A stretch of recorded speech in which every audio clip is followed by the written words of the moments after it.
हाय बेचारी बहू। सरिता की शादी एक अच्छे परिवार में हुई है। उसका पति रोहन उसे बहुत प्यार करता है।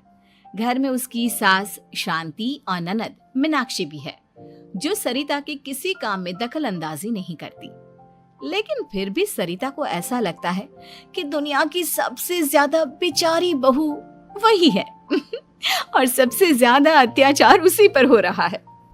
माँ जी, ये लीजिए आपकी चाय। अरे बहू, तूने इतनी ज्यादा चीनी क्यों डाल दी चाय में? हाय हाय माँ जी, मैंने तो उतनी ही मीठी बनाई है जितनी मीठी आपको पसंद है।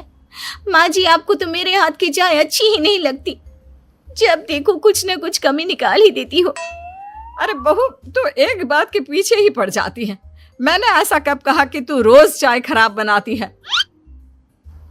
सरिता अपने कमरे में चली जाती है और फोन उठाकर अपनी माँ से बात करती है। हेलो माँ, कैसी हो आप? क्या कर रही हो? मैं तो ठीक हूँ, पर तू बता, तेरा मूड कैसा है? तेरी आवाज से लग रहा है कि कुछ तो हुआ है तेरे ससुराल में।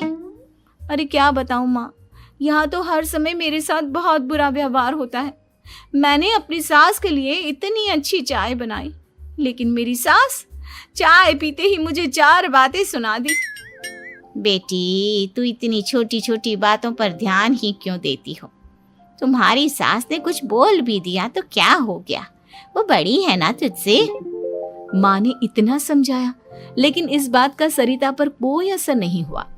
अपनी बेचारी बहू की छवि वो बदलना ही नहीं चाहती। अगली सुबह सब नाश्ते की टेबल पर बैठकर नाश्ता कर रहे थे, तभी सरिता ने अपने पति से कहा, सुनिए जी, मुझे ना आज बाजार से कुछ सामान लेकर आना है। आज आप ऑफिस से आने के बाद मुझे लेकर चलना ना। भाभी, मुझे भी कुछ किताबें खरीदनी है। आप दोनों जा ही रहे हो तो मेरी किताबें भी ले आना। लो, अभी तो बात ही की है बाजार जाने की, तो एक फरमाइश आ गई। माँ जी, आप भी बता दो कुछ, और हाँ, मोहल्ले वालों से भी बोल दो अगर वो कुछ मंगवाना चाहते हो तो। बेचारी मीनाक्षी अपना सा मुंह लेकर रह गई। ये सब देखकर रोहन से चुप नहीं रह गया और वो गुस्से में बोला, सरिता, क्या हो गया है तुम्हें? मीनाक्षी ने तो सिर्फ किताबों के लिए बोला है। तुम्हें मीनाक्षी से इस तरह से बात नहीं करनी चाहिए। माफी मांगो उससे अभी। क्या? मैं माफी मांगू? दिन भर आपके घर के काम करूं मैं, आपकी और आपके घर वालों की बातें सुनूं मैं, और अब माफी भी मैं मांगू? ऐसा कभी नहीं हो सकता। ये बोलकर सरिता वहां से चली जाती है। एक दिन उनकी पड़ोसन घर आती है। अरे सरिता, क्या कर रही है? और क्या करूंगी भाभी जी, बस घर का काम ही कर रही हूँ। आप बताओ कैसे आना हुआ? अरे मैं तो तुम्हारा हालचाल पूछने आई थी, लेकिन तुम तो बिजी लग रही हो। कोई बात नहीं, मैं बाद में आ जाऊंगी। और क्या करूं भाभी जी, जब से शादी होकर आई हूँ ना, बस काम ही कर रही हूँ। और इस घर में ना कोई मेरी कदर नहीं करता। पति है जो बस घर से ऑफिस, ऑफिस से घर। ननद को तो कॉलेज से फुर्सत नहीं। बची सास तो उनका सारा समय मेरी गलतियां निकालने में लग जाता है। अरे ये क्या कह रही हो सरिता? तुम्हारी सास तो पूरे मोहल्ले में तुम्हारी तारीफ करती फिरती है कि तुम बहुत अच्छी हो, पूरा घर तुम्ही ने संभाल रखा है। हाँ तो क्या हुआ, इसमें गलत क्या कहती है? सच्ची तो कहती है। मेरी मर्जी के बिना इस घर का पत्ता भी नहीं हिलता। शाम को जब रोहन घर आया तो उसने सबसे कहा, कल हम सबको मौसी जी के घर जाना है। उनकी बेटी की शादी है। सब अपनी अपनी पैकिंग कर लो, सुबह होते ही निकल जाएंगे। और सरिता, तुम कान खोलकर सुन लो, वहां जाकर किसी की बुराई भलाई शुरू मत कर देना, नहीं तो मुझसे बुरा कोई नहीं होगा।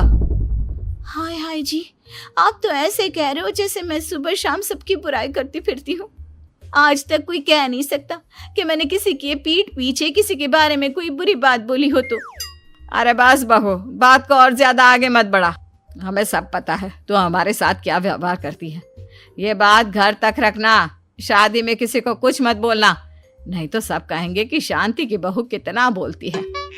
हाँ हाँ, सब कुछ तो मैं ही बोलती हूँ ना। आप लोग तो हर समय फूलों की बारिश करते रहते हो मेरे ऊपर।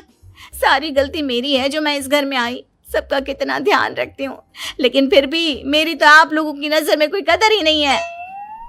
अगली सुबह सब लोग मौसी जी के घर पर चले जाते हैं। वहां पर शादी का माहौल होता है, सब जगह चहल पहल होती है, बहुत सारे मेहमान आए हैं। सरिता को वहां बहुत अच्छा लग रहा है। वो अपने मन में सोचती है, यहाँ कितना अच्छा लग रहा है, कितनी रौनक है। मैं यहाँ किसी से ज्यादा बात नहीं करूंगी। अगर मेरे मुंह से कुछ ऐसा वैसा निकल गया तो रोहन जी तो मुझसे गुस्सा हो जाएंगी। सरिता ये सब सोच ही रही थी कि वहां रोहन की कजिन साक्षी आ गई और सरिता से बोली, आप सरिता भाभी हो ना? जितना आपके बारे में सुना था आप तो उससे भी ज्यादा सुंदर हो।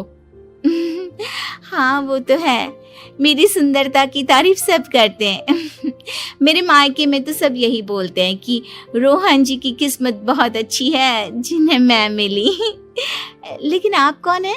मैंने आपको पहचाना नहीं। मैं रोहन भैया की कजिन हूँ। आपकी शादी पर नहीं आ पाई थी ना, इसलिए आप मुझसे मिली नहीं कभी।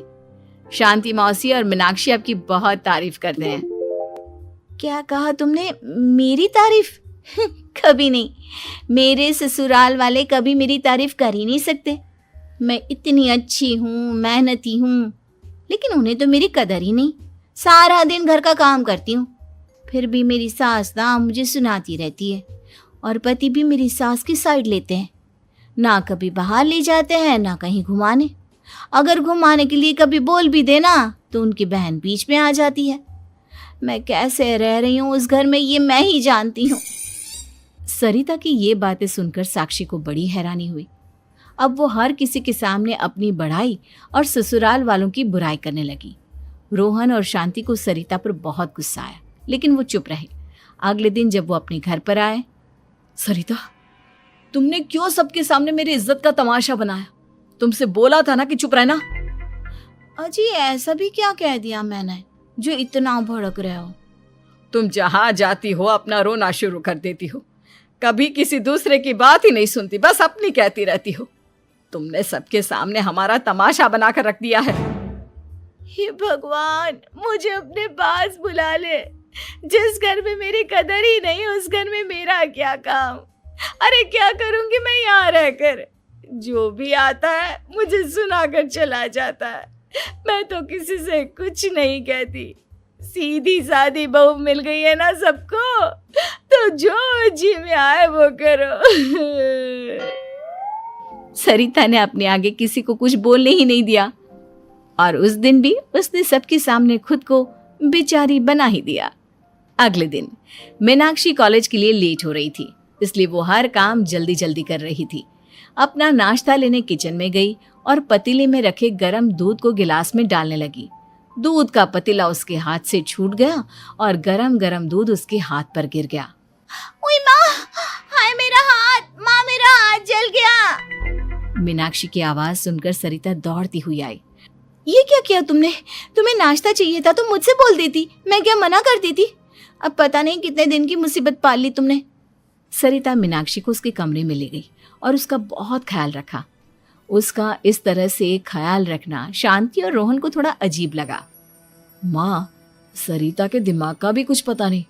कल शादी में सबको इतना कुछ बोल कर आई है हमारे बारे में, और अब मीनाक्षी की कितनी अच्छी देखभाल कर रही है। ये ऐसा क्यों करती है? बेटा, तेरी बीवी की ना आदत हो गई है सबके सामने खुद को बेचारी दिखाने की, और आदत इतनी जल्दी नहीं बदलती। जब ये बोलना शुरू करती है तो रुकने का नाम ही नहीं लेती, इसलिए इसे पता ही नहीं चलता कि ये किसके सामने क्या बोली जा रही है। लेकिन दिल की बहुत अच्छी है। हमें भी अपना दिल बड़ा करके ये जैसी है इसे स्वीकार करना चाहिए।